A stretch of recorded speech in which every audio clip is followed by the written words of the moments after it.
Halo Pak Bos dan Bu Bos, welcome to podcast Curhatan Si Bos. Oke, selama 30 menit ini kita akan membahas bagaimana seorang bos itu curhat ya.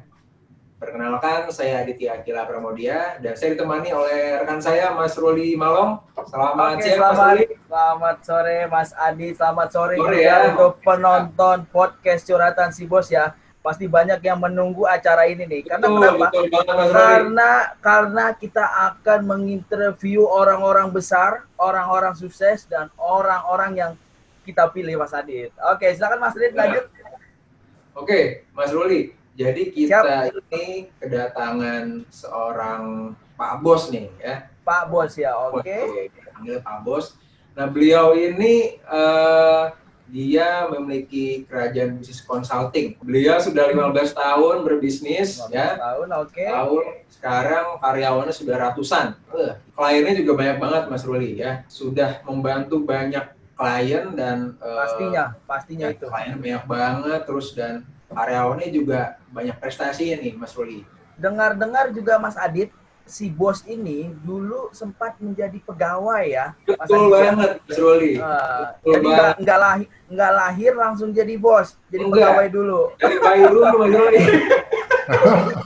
itu yang kita akan tunggu cerita-cerita atau nanti akan kita gali kenapa dari jadi pegawai sampai sukses menjadi bos 15 tahun dan memiliki banyak klien-klien besar. Dan dengar-dengar lagi Mas Adit, beliau ini mempunyai usaha bukan di Jakarta saja ya, tapi ada di luar kota. Si Pak Bos ini, kita menyebutnya dengan Pak Rudi Maulana. Oke, Pak Rudi Maulana, selamat siang. Pak Rudi Maulana, apa kabarnya Pak? Halo Mas Adit, Mas Ruli, halo apa kabar? Halo. Alhamdulillah Pak, baik Pak. Sore, Pak. Ini seru banget nih acaranya. Biasanya curhat itu karyawan atau tim ya. Ini bos yang curhat ya? Iya, Mas Adit, saya dapat informan di mana si bos ini, Pak Rudi Maulana atau Pak RM, biasa dipanggil sama rekan kerjanya atau sama pegawainya dengan Babe. Bener nggak di Pak Rudi? Babe bos. Babe bos. WFO itu saya tahu, Bapak tuh kerjanya seperti apa. Nah, WFH ini mengurangi atau menambah kesibukan dari Bapak nih, Pak? Kalau dulu pulang ke rumah malam udah selesai ya. Paling baca-baca buku, makan, nonton TV gitu.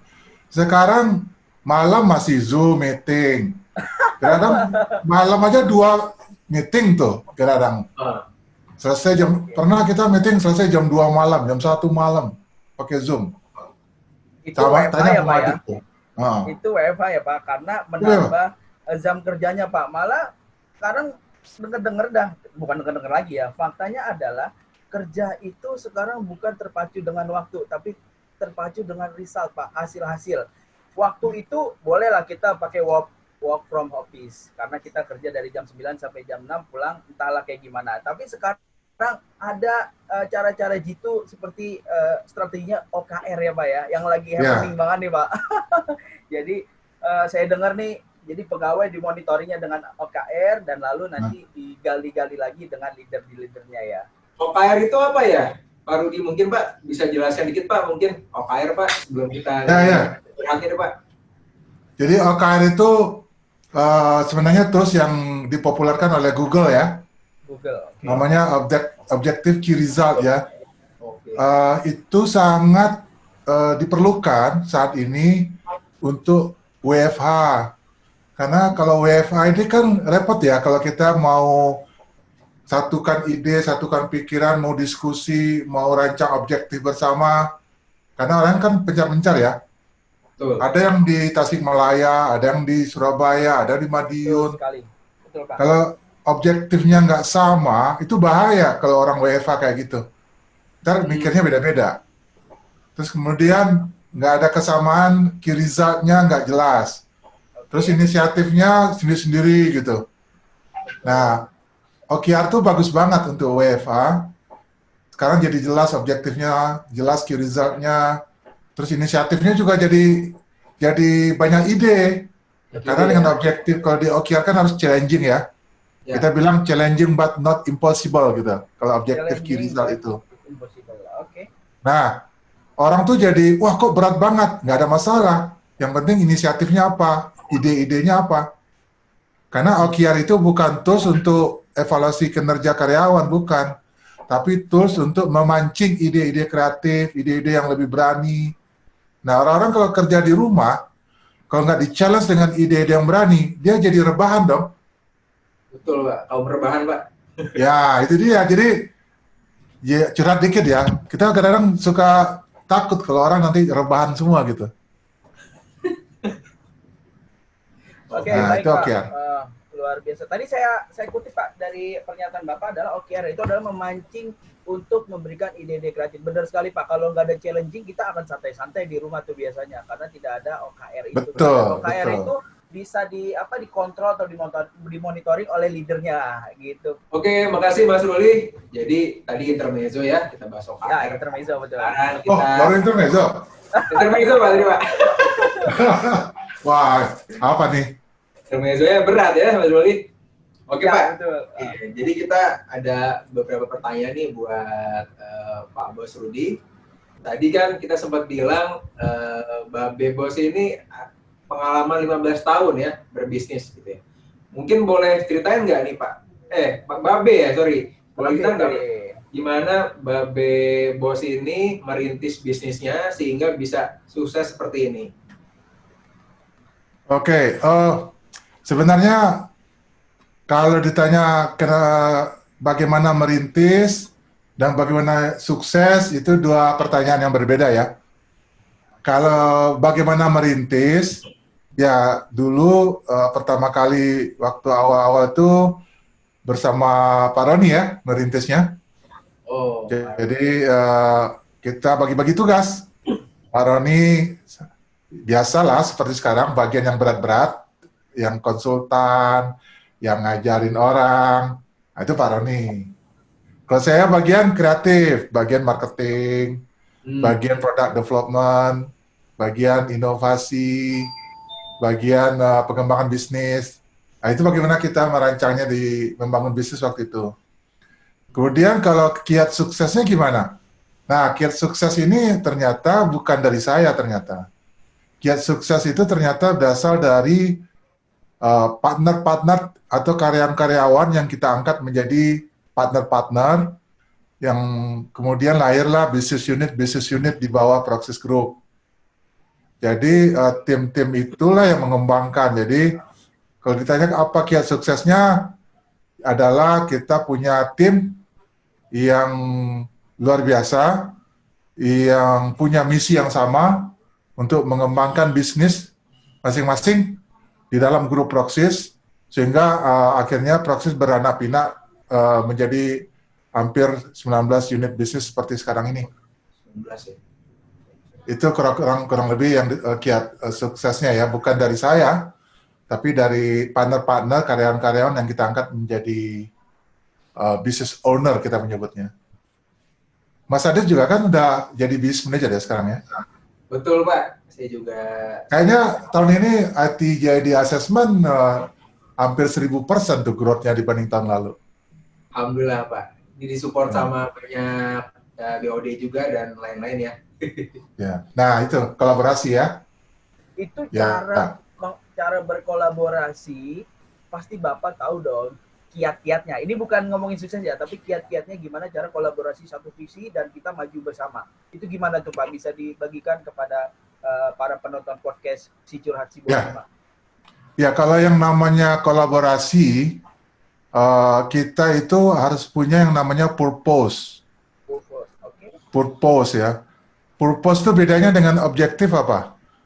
Kalau objektif itu kan sasaran yang umum lah ya, general, orang bilangnya objektif. Tapi kalau purpose itu adalah sasaran yang bernilai kebaikan, yang bernilai baik. Jadi kalau kita bilang purpose, itu orang pasti lihatnya positif, sesuatu yang positif. Sesuatu yang bermakna, sesuatu yang baik. Jadi kalau kita bikin kolaborasi, harus tetapkan dulu makna baik yang kita mau incarnya apa. Kalau di Proxys kita selalu bilang kita bekerja sama, berkolaborasi itu untuk memberikan impact yang besar sehingga manfaat kita semakin banyak untuk orang lain. Karena kalau kita sendiri-sendiri, mungkin impact-nya masing-masing dapatnya dikit-dikit dan manfaatnya buat orang lain juga sedikit. Nah, jadi kita kumpulkanlah orang-orang yang punya purpose sama, misinya sama, sehingga mudah untuk bisa langgeng ya, maju bersama sampai sekarang. Luar biasa. Silakan Mas Adi untuk pertanyaan keduanya. Oke, pertanyaan kedua nih Pak. Dengan banyaknya bis unit ya, gimana caranya Babe Bos ini memanage ya? Karena kan, wah banyak banget nih kan bis unitnya, ada tadi 19 bis unitnya. Nah itu gimana caranya Babe Bos itu memonitoring tuh biar tetap bisa objektifnya tercapai? Ya, monitoring ya, itu sesuatu yang sulit tuh sebenarnya, challenging istilahnya. Tapi jawaban yang pendek untuk pertanyaan Mas Adit itu adalah sistem, Mas Adit, sistem. Sistem. Ya, jadi semua bisnis proses, semua elemen dari bisnis itu harus satu kesatuan. Nah, kita harus merancang sistem yang bisa membuat bisnis itu bisa autopilot. Jadi, walaupun nggak terlibat monitoring langsung, dia selalu berjalan. Nah, monitoring itu juga tidak semuanya ke saya. Monitoring kan berjenjang, ada dimonitor oleh leader, oleh BM, oleh directors, oleh komite, oleh BOD. Banyak banget tuh layers monitoringnya. Jadi, itu disebut sistem. Jadi, tidak perlu kita harus monitoring semua ya. Terus kemudian nanti ditambah lagi yang namanya, ini memang stylenya Proxys banget, kita menyebut dengan empowering ya. Empowering. Nah, mungkin Mas Adit juga tahu tuh, sekarang kita menerapkan namanya SPA. Lengkapnya disebut Business Process SPA, Business Process Single Person Accountable. Itu sebuah istilah yang dikeluarkan oleh Proxys. Mungkin di dunia belum ada yang menyebut itu. Kita menyebutnya Business Process SPA, Business Process Single Person Accountable. Nah, itu akan kita sampaikan ke para orang-orang supaya ada empowerment, supaya ada accountable. Sehingga walaupun tidak dimonitor pun jalan. Oke. Nah, sehingga nggak perlu banyak monitoring lagi kalau semua orang sudah accountable. Siap. Jadi walaupun monitoring tadi berjenjang tuh banyak, itu bisa dikurangi tuh. Kalau semua orang udah SPA, mungkin nggak ada monitoring, Mas Adi. Iya. Iya kan? Nah, itu kurang lebih bagaimana kita menjalankan begitu banyak bisnis unit. Monitoring dengan sistem ya Pak, dan sekarang sudah diadopt oleh Proxys sistem SPA ya Pak ya, itu luar biasa. Tapi saya mau tanya Pak, cara mengetahui accountable dan tidaknya seperti apa tuh Pak? Ya, kita tambahkan lagi yang tadi, OKR tadi. OKR, oke. Nah, itu satu pasangan itu seumur hidup tuh, satu paket SPA ya, satu dan paket OKR. ya. Oke. Itu paket. Ya, pertanyaan kedua sudah dijawab dan saya ada beberapa yang sudah saya catat, luar biasa juga ya. Oke Pak, pertanyaan ketiga, ini pertanyaannya sih nggak terlalu rumit ya Pak, antara Bapak jawab tidak dan iya, atau Bapak mau menjelaskan juga nggak apa-apa. Oke, pertanyaan ketiga, saya diminta harus bertanya nih Pak. Bapak suka, ini agak-agak berat saya bertanyanya nih. Oke, suka sering marah-marah nggak sih Pak? Kalau ada problem atau trouble Pak, itu Bapak harus jawab iya atau tidak Pak. Kalau iya, trouble tidak. Oh, berarti Bapak tidak suka marah-marah? Iya. Mungkin? Oh, suka marah-marah iya. Oke, karena kalau Bapak tidak bilang. Kalau ditanya kalau trouble suka marah-marah, tidak. Tidak. Walaupun marah-marah tetap edukasi ya Pak ya. Jadi saya hanya marah-marah kalau ada orang yang tidak bertanggung jawab, bukan kalau trouble. Oke, baik. Berarti jawabannya Bapak suka marah-marah? Ya. Ya. Oke, baik. Karena saya punya fakta-faktanya Bapak sedang marah-marah. Oke, mungkin bisa diputar ya voice note-nya atau videonya. Ada Waduh, ini buka aib ini. karena harus kita sampaikan ini. Karena Oke. ini momen di mana Bapak sedang marah-marah. Boleh diputar? Boleh diputar mungkin? Saya baru pertama kali mendengar parodi itu marah-marah sambil geprek-geprek meja. Dan saya pikir itu soto geprek. Soto geprek. Itu geprek. Oke, itu kesaksiannya ya. Waduh. Itu iya. siapa tuh? Suaranya disamarkan? Itu bukan suara doang disamarkan, Pak. Itu mawar, Pak, mawar. Itu bukan suara doang disamarkan, itu jati dirinya juga disamarkan, Pak. Takutnya diculik sama Bapak kalau ketahuan. Waduh. Oke, itu kesaksian dari pegawai Bapak ya, Bu, pastinya ya. Oke, itu pertanyaannya ketiga dari saya ya. Untuk pertanyaan selanjutnya ya, berarti Papa bener, Babe ini bener ya marah-marah pernah lah ya Pak, wajar banget itu refleks dan lain-lain. Tapi saya tahu sekali dengan Babe Bos ini marah-marahnya mengedukasi seseorang ya, tidak sekonyong-konyong marah-marah tapi memberikan inputan kepada yang dimarahi agar tidak mengulang kembali kemarahan yang ada di Babe Bos ini. Kayaknya juga saya pernah tuh, Pak. Oke, pertanyaan yang keempat, Babe Bos. Oke, sebagai Babe Bos, paling sebel kalau anak buahnya atau sebut rekan kerja, bagaimana nih Pak? Yang bikin Bapak bad mood atau bikin sebel nih, karyawan atau pegawai yang saat seperti apa nih Pak? B. Ya, mungkin orang udah pada tahu ya. Yes. Yang paling pertama pastinya orang-orang yang tidak accountable, yang tidak responsible. Oke. Ya, tidak pasti. Kalau integritas mah udah lewat lah, langsung hilang orangnya.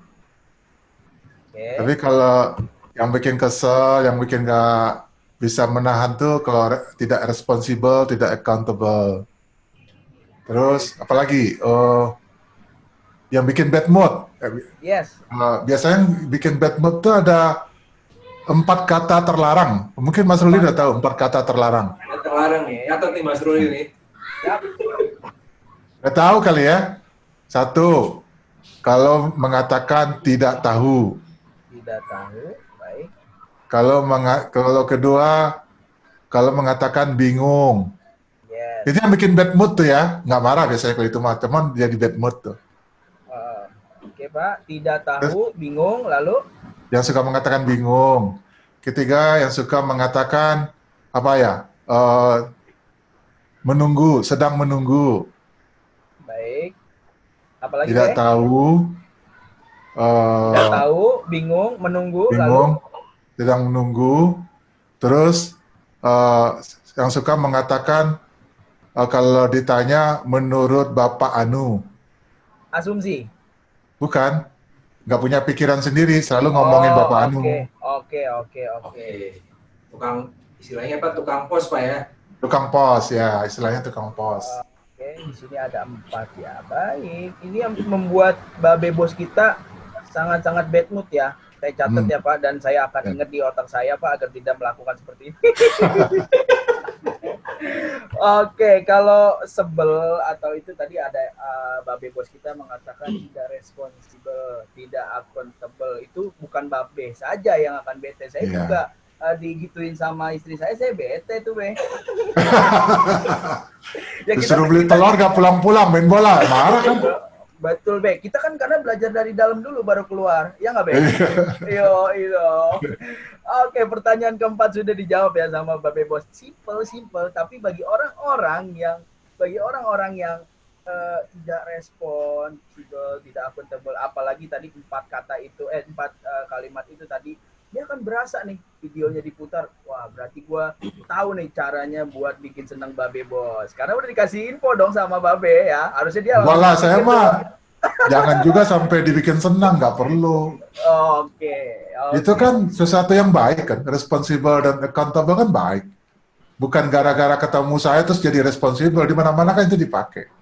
Nah, dulu sebelum menjadi seorang entrepreneur kan pernah menjadi seorang pegawai gitu ya, seorang karyawan. Nah, Boleh diceritain nggak tuh, Be? Gimana awal mulanya dia seorang karyawan, dulu kerja sebagai apa, terus gimana tuh rasanya ngadepin bos? Ya, Gimana ya. rasanya ngadepin? Mungkin boleh cerita, Be? Ya, ya. Saya dulu sebelum bikin Proxys itu kerja di oil services ya, namanya Schlumberger ya. Sama bersih. Oke. Ya, tulisannya Schlumberger gitu. Itu kantor pusatnya di Prancis, di Paris. Cuman dia punya cabang di hampir seluruh negara-negara yang banyak produksi minyak lah. Nah, pertama saya dinas itu ditempatkan di Balikpapan, Morabada. Itu dari tamat kuliah sampai kurang lebih 3 tahun lah saya di sana. Habis itu saya transfer ke Iran. Oh, Iran. Ya, di perbatasan Iran-Irak itu ada kota kecil. Nah, saya di sana jadi field engineer, jadi engineer lapangan. Terus kemudian pernah menjadi general field engineer juga, engineer tapi udah leader gitu ya, leader. Jadi kalau pengalamannya bekerja waktu itu ya karena apa ya, orang pekerjaan lapangan ya lebih banyak di teknis ya, bukan di manajemen seperti sekarang. Jadi ngambil data, pikul-pikul tools gitu, tengah-tengah malam ke rig, ke offshore rig, terus masukin ke sumur minyak, terus ambil datanya, hidupin, kadang-kadang jagain alat 2 kali 24 jam nggak tidur tuh. Waduh. Oke. Jagain alat gitu, kadang-kadang sambil tidurnya sambil duduk aja, jagain. Terus pernah juga naik kapal itu 4 hari 4 malam di laut ke tempat lokasi. Ya, jadi pengalaman itu yang membuat saya juga banyak experience, banyak menempa juga ya mentality saya. Kalau saya menghadapi masalah sekarang di Proxys gitu, bekerja di kota Jakarta metropolitan, masuk kantor-kantor BRC, lihat orang-orang berjas berdasi, ceweknya cantik-cantik. Saya bilang, terus customer-nya mungkin galak itu, saya selalu bilang, cannot be worse. Karena dulu bandingannya kerja tengah hutan, tengah laut, 4 hari 4 malam, orangnya galak-galak. Bayang aja tato segini kan, what the hell are you doing here, gitu kan. Nah, lebih parah gitu tantangannya. Makanya nggak ada, jadi saya selalu bilang itu positifnya, kita pernah di tempat yang lebih berat, sekarang kita kalau dapat masalah, kita bisa bilang, wah ini nggak akan seberat itulah.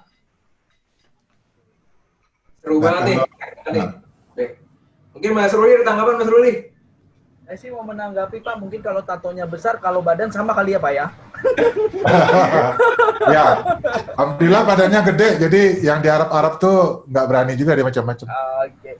Pak, tapi terpintas nggak Pak, waktu jadi pegawai itu, Bapak memang sudah ada berpikir untuk menjadi seorang bos atau seorang jadi pengusaha gitu Pak? Pas waktu di saat bekerja itu tuh Pak? Sebenarnya cita-cita jadi entrepreneur itu sudah sejak zaman kuliah, Mas Ruli. Oke. Dulu di kuliah saya kerjanya bisnis. Dulu saya pernah rental mobil, pernah jual buku, jual stiker, jual jaket, jual baju pas kuliah. Tapi bisnis saya yang paling menarik waktu kuliah itu rental mobil. Baik jadi online atau gimana tuh Pak? Mana ada online zaman gitu. Google aja baru gitu. Oh iya, saya kan kekinian ya Pak, sorry ya Pak. Pager Mas Ruli, pakai pager. tapi bisnis dahulu dengan bisnis sekarang lebih luar biasa dahulu Pak. Dahulu kan susah banget tuh menggrab klien. Kalau sekarang kan mudah dengan platform, dengan ini aplikasi itu. Tapi luar biasa buat Babe yang satu ini ya. Mungkin di saat itu sulit sekali Pak mencari orang yang mau nyewa mobil dengan media apa gitu loh Pak. Ya nggak ya pakai iklan di koran. Iya, kalau di pikiran rakyat ke Kompas kan ada iklan-iklan kecil-kecil tuh. Ya, memang di saat Babe, mungkin di zaman Babe ya, bukan di zaman saya. Mungkin traffic orang membeli koran pasti banyak, Be. Oh iya. Sekarang nggak ada yang beli koran kayaknya. karena medianya memang di koran untuk mengetahui sumber informasi di situ. Betul. Oke, Mas Adit, gitu Mas Adit. Lanjut Mas Adit. Oke, pertanyaan selanjutnya Pak, B. Jadi awal-awal mulai membangun Proxys itu karyawannya ada berapa ya? Karena dapat informasi ini dari seorang driver ya. Saya tahu orangnya. Oh iya, katanya dulu tuh sempat jadi telemarketing sambil nyetir itu sambil follow up klien tuh, benar gak Be? Iya, kita bikin awalnya Proxys berdiri tuh karyawannya cuma 1 orang. Ya, Siapa tuh, cuma Be? 1 orang, cuma 1 orang. Bagian administrasi namanya Mbak Erlis. Cuma 1 orang, dia merangkap pegang administrasi, pegang keuangan lah. Tapi kalau marketing ya saya sendiri, konsultannya saya sendiri, trainernya saya sendiri. Pak Roni baru 1 tahun kemudian kan. Baru habis itu karena nggak sanggup ya, konsultan sendiri, training sendiri, marketing sendiri, akhirnya dibantu Pak Roni yang jadi marketing dan jadi konsultan dan trainingnya. Saya fokus di marketing, di business development dan keuangan. Di 1 orang karyawan. Terus baru masuk setelah itu ada 1-2 orang lagi, kemudian Mas Ari Kojek masuk menyusul. Oke. Di saat itu, Be, pernah nggak berpikir, Be, cuman sendiri harus mengerjakan banyak pekerjaan? Sempat, harus saya bicarakan ya, sempat menangis nggak, Be? Bener-bener, aduh, ini susah banget nih, cuman sendirian atau gimana tuh, Be? Makanya, kalau pertanyaan itu, saya jawab nggak pernah. Nggak pernah? Oh. Tidak pernah, karena saya pernah itu, fotokopi materi training itu jam 2 malam ke fotokopi, cari yang 24 jam. Besoknya mau ngajar, jam 6 sudah harus berangkat. Karena trainingnya mendadak, materinya baru selesai. Terus saya fotokopi, jam 2 malam baru selesai. Jam 6 udah berangkat. Nah, nggak ada masalah.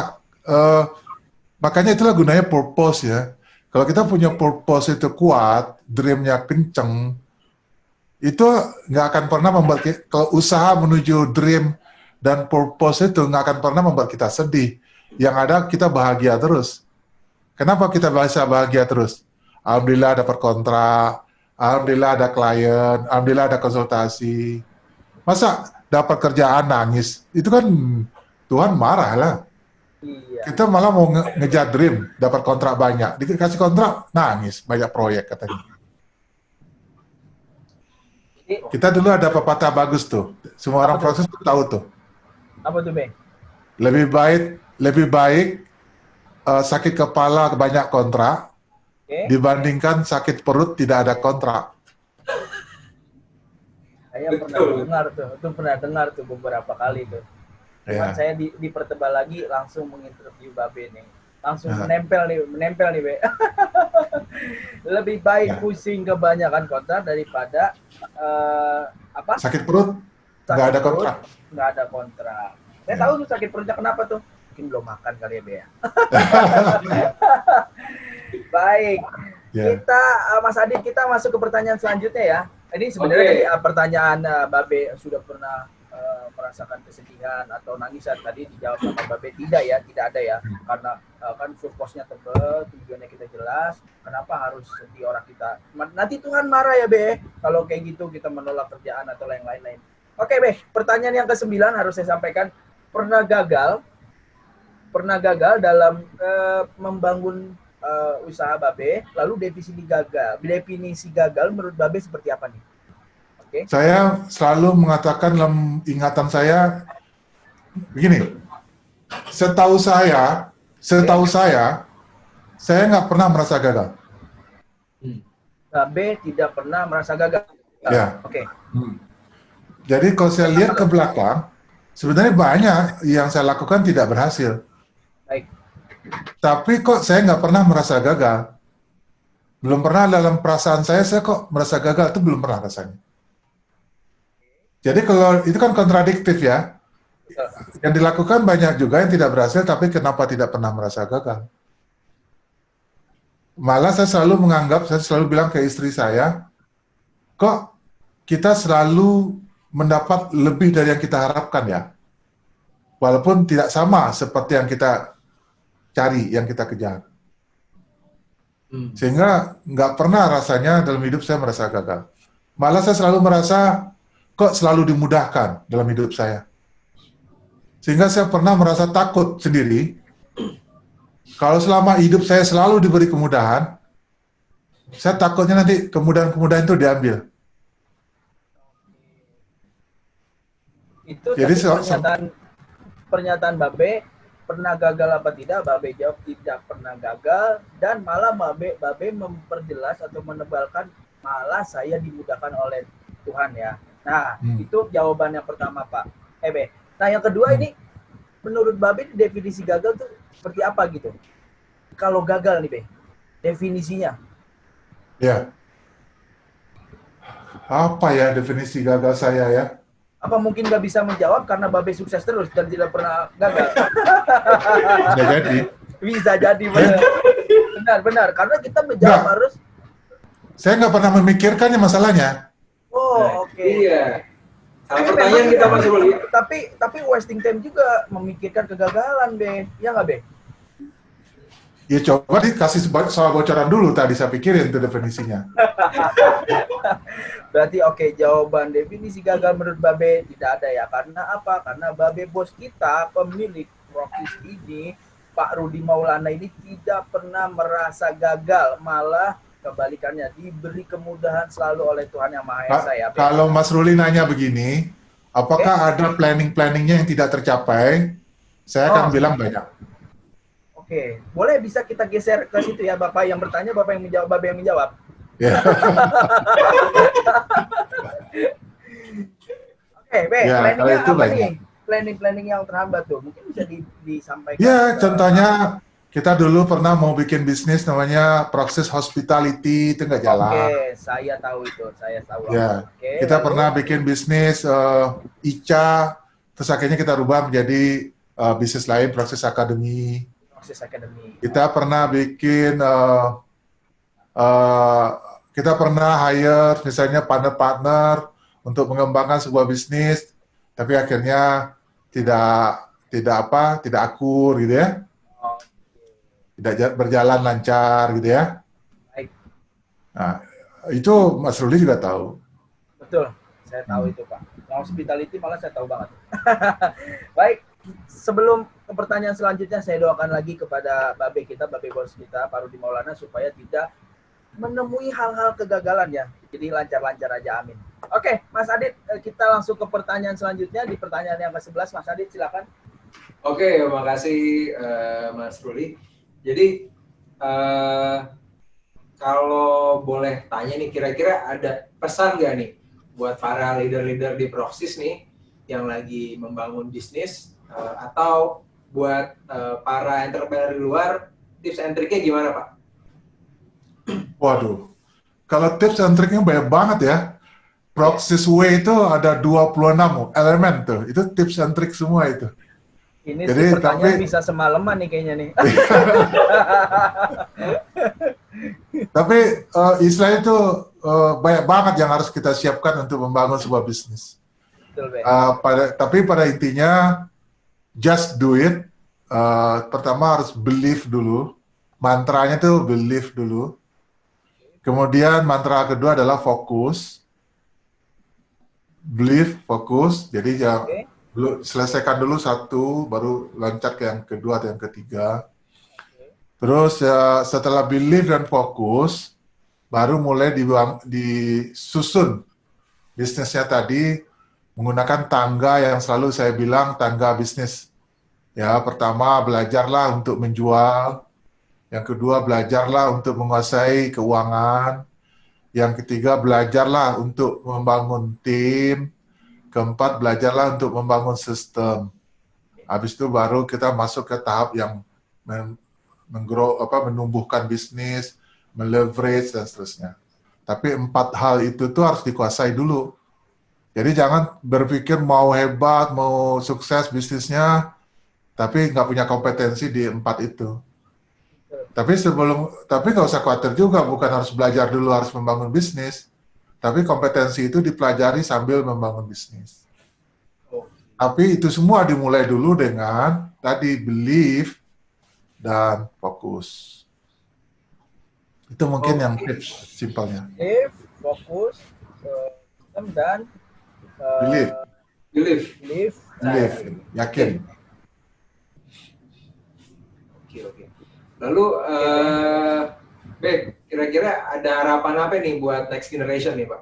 Be, yang mau disampaikan harapannya. Ya. Buat next generation ini sebenarnya ini bisa kita kaitkan dengan situasi sekarang yang lagi krisis ya.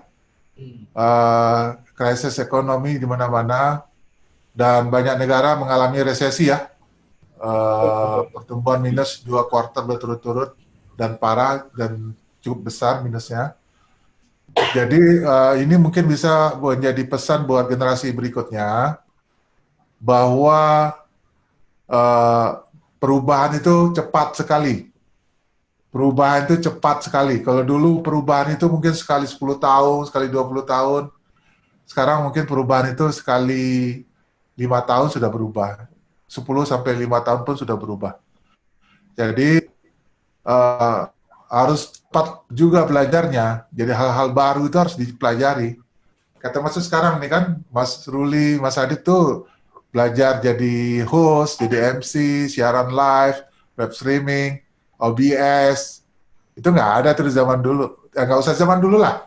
Tahun lalu aja belum ada begini-begini. Belum ada.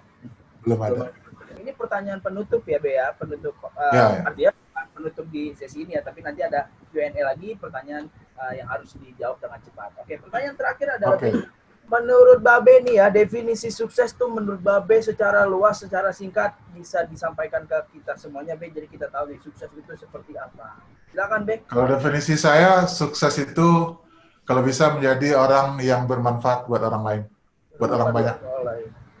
Saya itu diberikan kemudahan, lalu banyak jawaban Babe ini yang sangat-sangat sebenarnya Babe ini tinggi sekali, tapi dia menjawabnya dengan ya apalah sih gue, karena yang gue milikin, yang gue punya itu dibantu oleh Tuhan Yang Maha Esa. Luar biasa, Be, luar biasa, religinya dapat, ilmunya dapat, knowledge-nya dapat ya. Oke, Mas Adit, akhirnya kita sudah sampai di pertanyaan terakhir ya, Mas Adit. Silakan Mas Adit, kita akan ada pertanyaan apa lagi atau akan ada sesi apa lagi nih Mas Adit? Oke, habis ini kita ada jeda iklan dulu ya, Be. Oh, ada iklan. Ini ada pemasukan, ada iklan. Iklan nih. Oke. Ada sebentar lagi. Oke, sebelum kita ke acara selanjutnya, Q&A, tanya jawab cepat, yang nanti di mana Pak Babe Bos ini akan kita tanya, kita akan ada 2 pilihan pertanyaan, lalu nanti Babe tinggal jawab aja. Contohnya, malam atau siang gitu. Tapi sebelum itu kita tunggu dulu ya, Be. Akan ada iklan yang akan lewat ini. Baik, kita simak bareng. Nah, sekarang ini Q&A-nya cepet nih, Mas Ruli ini. Oke, tapi sebelum kita ke Q&A, kita bahas dulu ya sedikitnya ya Mas Adit ya, mungkin ya tadi ada beberapa pertanyaan dari poin 1 sampai poin 13, banyak inspiratif ya, jawaban-jawaban dari luar biasa dari Babe Bos Rudi Maulana ini ya. Saya sih banyak inspirasi memang dari saya masuk di proses ini, banyak ilmu-ilmu yang dipelajari beliau. Sampai-sampai saya pernah mengucapkan ulang tahun yang keberapa, saya bilang Babe adalah salah satu inspirasi saya, di mana kurvosnya tebal sekali ya Pak ya, karena dia tidak goyang dengan ini, dan di sini dipertebal dengan interview yang ada kita berikan di podcast Curhatan Si Bos. Ini sih menurut saya bukan curhatan si bos juga, harusnya curhatan si bos dan informasi yang sangat jelas. Luar biasa Babe ini. Oke, kita banyak pokoknya banyak belajar dari sini, banyak inputan dari sini. Amin. Ternyata podcast Curhatan Si Bos bukan sekonyong-konyong kita mendengarkan interview sedikit tentang kesuksesan atau orang-orang besar yang kita akan panggil untuk jadi bintang tamu podcast di Curhatan Si Bos ini, tapi kita juga akan memberikan inputan kepada yang lain yang nonton ya, terutama The Young Generation Leader atau The Young Generation Boss itu. Babe ini sangat-sangat luar biasa ya.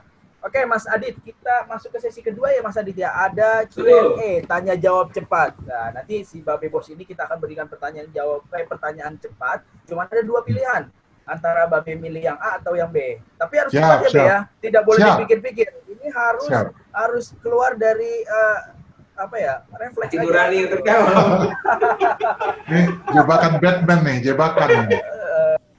Tapi enggak Mas Ruli boleh duluan, Mas Ruli? Boleh, saya mau... Babe langsung jawab ya, Be ya? Siap-siap dulu. Baik, kita mulai ya, Be. Harta atau ilmu, Be? Apa? Harta atau ilmu? Sorry. Harta atau ilmu? Ilmu. Oke. Oke, saya. Uang atau aset? Aset. Istirahat atau kerja? Kerja. Weekday atau weekend? Weekday. Talent atau hard work? Sorry, maaf. Talent atau hard work? Hard work. Oh, challenge. Oke. Startup atau establish? Sorry, maaf kedengaran. Startup atau establish? Startup. Pendidikan atau karir?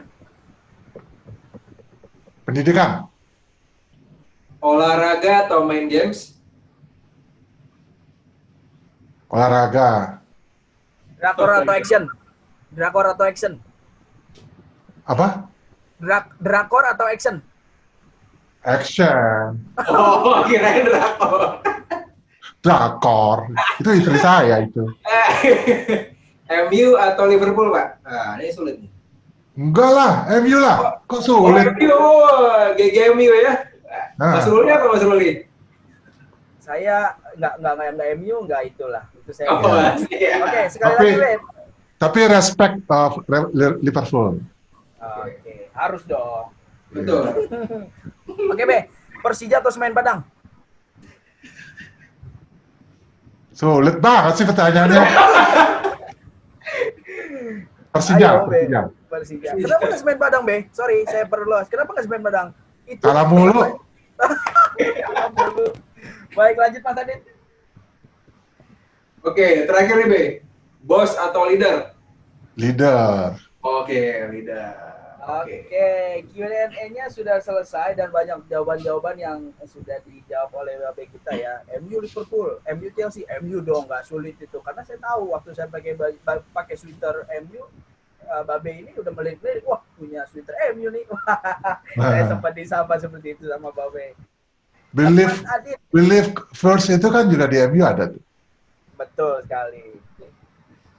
Oke, Mas Adit, kita sudah di penghujung acara ya, karena di sesi pertama kita sudah menggali, mengorek-ngorek tentang pertanyaan-pertanyaan, 13 pertanyaan yang kita sampaikan ke Babe Bos kita kali ini ya, dan dijawab dengan luar biasa. Oke, Mas Adit, dan Q&A-nya juga sudah dijawab ya, uang atau aset? Dijawab, istirahat atau kerja? Yang lucunya lagi nih Persija dan Jakarta, sampai-sampai dia bilang, aduh bingung jawab apa ini, padahal Babe ini lahir di Padang ya, Be, harusnya membangkitkan persepak bolaan Padang, Be. Aduh, milik Persija. Baik, Mas Adit, mungkin ada yang mau disampaikan Mas Adit karena kita sudah di penghujung acara ini. Oke, terima kasih Mas Ruli. Jadi mungkin ini summary ya, ini summary dari acara hari ini. Jadi luar biasa sekali kita kedatangan Babe Bos. Jadi kesimpulannya adalah bahwa yang saya tangkap nih dari pembicaraan kita kurang lebih 30 menit lebih ini, bahwa yang namanya kesuksesan itu harus diawali dari purpose yang jelas. Betul. Purpose-nya jelas, itu yang pertama.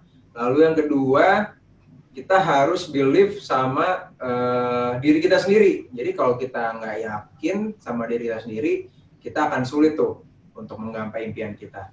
Dan yang terakhir, yang ketiga, kita harus sering-sering berkolaborasi ya, karena kita di Pros itu punya banyak business unit, kita sering berkolaborasi dan itu adalah kuncinya, atau kita sebut dengan Proxys Way.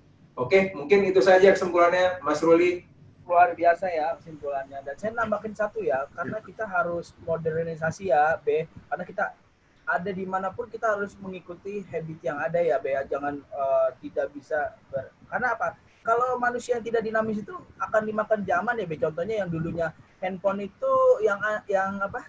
Poliponik itu, dia menganggap itu udah handphone paling keren, taunya udah habis dimakan waktu. Ada handphone Android, ada iPhone. Makanya kita harus dinamis mengikuti zaman dan era yang datang gitu. Harus selalu menyelesaikan diri, belajar yang baru terus. Ya, betul sekali. Itu ada beberapa kutipan saya di Pena Proxy. Saya bilang, saya baca tuh. Manusia yang pintar itu harus beradaptasi dengan zaman. Kalau mau tidak beradaptasi, jadi manusia purba aja. Karena tidak dipakai. Poliponik itu masih dipakai enggak dong. Kita harus berubah secara dinamis mengikuti zaman yang ada. Oke, mungkin hari ini kita siarannya melalui platform Zoom. Kita nggak tahu 1 tahun lagi kita tahu-tahu sudah dengan ada aplikasi yang lain dan yang luar biasa lah. Betul. Oke, Mas Adit. Oke, Mas Ruli. Oke, sekarang Makasih. Sudah di penghujung acara, kita mau karaoke bareng nih, Be, sama Mas Ruli. Oke. Karaoke. Be, kita akan menggrab Babe untuk memberikan suara emasnya. Kita akan karaoke bareng. Dunia ini sudah disiapkan spesial untuk Babe bos kita. Tadi sudah ditanya, sudah keluar. Oke, Mas Adit, silakan Mas Adit dipandu ya, Mas Adit. Oke, waduh. Ini pencemaran nama baik nih acaranya nih. Kita nyanyi bareng-bareng sambil berpelukan. Oke. Silakan Mas Adit. Kalau jelek, suatu hari.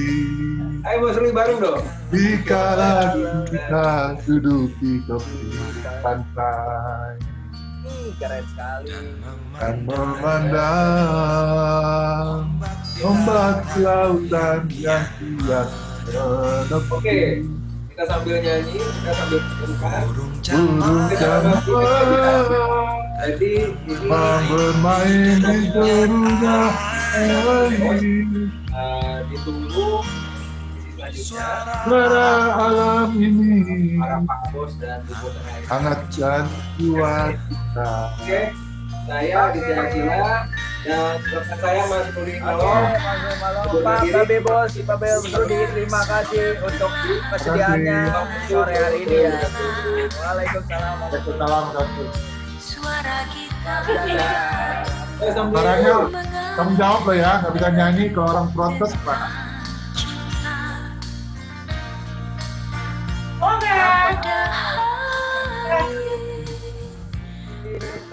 Para erat bersama Oke, itu satu jiwa. Terus loh. Resapan.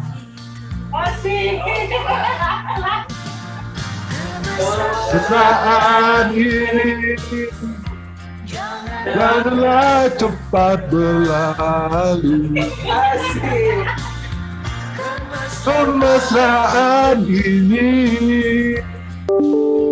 ingin ku kenang selalu.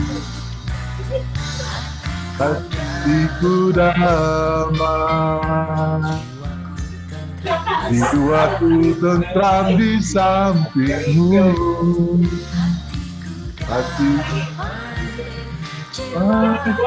jiwaku bersamamu. Terima kasih semuanya.